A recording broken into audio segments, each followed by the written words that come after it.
Wanajeshi wa Kongo wakiwa na mchanganyiko wa nguo za kijeshi za kawaida walijaa kwenye kanisa wiki iliyopita kujibu mashtaka ya uhalifu, ikiwa ni pamoja na ubakaji na mauaji yanayodaiwa kufanywa walipokuwa wakikimbia waasi wa M23. Kauli zao wakati wa kesi hiyo katika mahakama ya kijeshi zinaonyesha kushindwa kwa jeshi ambalo sasa limepoteza maeneo mengi mashariki mwa DRC kutokana na wapiganaji wa M23 wanaoungwa mkono na Rwanda kusonga mbele.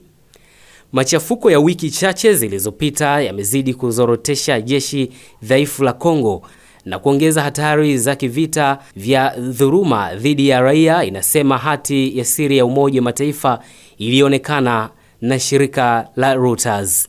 Wakati serikali ya Rais Felix Tshisekedi akipongeza juhudi za kuajiri wanajeshi wapya na kupata silaha mpya, ushuhuda kutoka kwa maafisa wakuu wanasema hilo halina maana kwa askari walio mstari wa mbele ambao wanalipwa ujira mdogo na wasio na vifaa vya kutosha.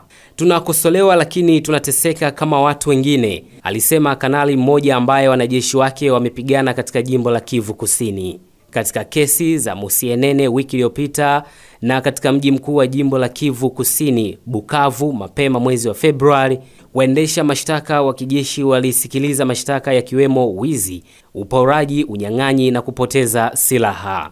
Wengi wa washtakiwa walikiri kuwa baadhi ya askari walifanya uhalifu huo, lakini wao wenyewe wanakanusha kuhusika.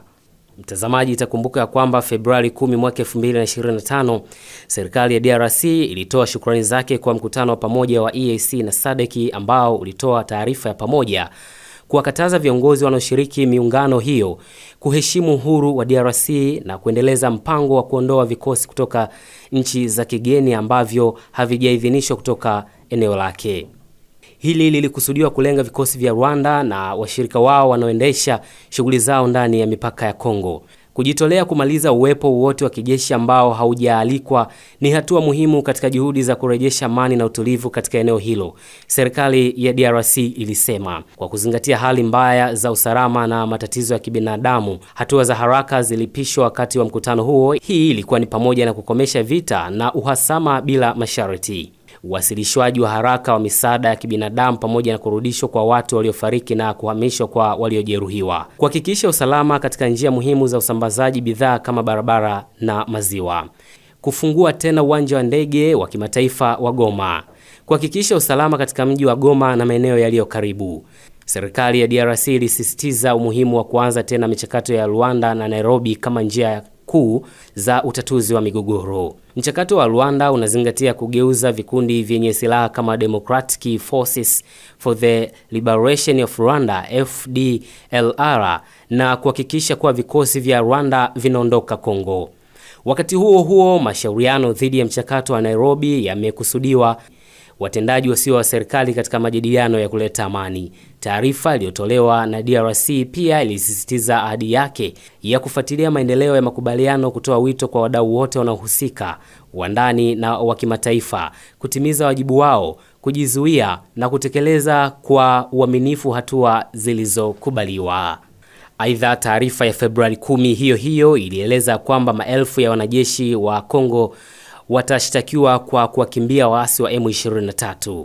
Taarifa ilisema mamlaka ya Kongo itawahukumu wanajeshi wasiopungua 75 kwa kuwakimbia waasi wa M23 wanaoungwa mkono na Rwanda katika eneo la Kivu Kusini kwa kusababisha vurugu dhidi ya raia, ikiwa ni pamoja na mauaji, uporaji. Ofisi ya mwendesha mashtaka wa kijeshi ilisema.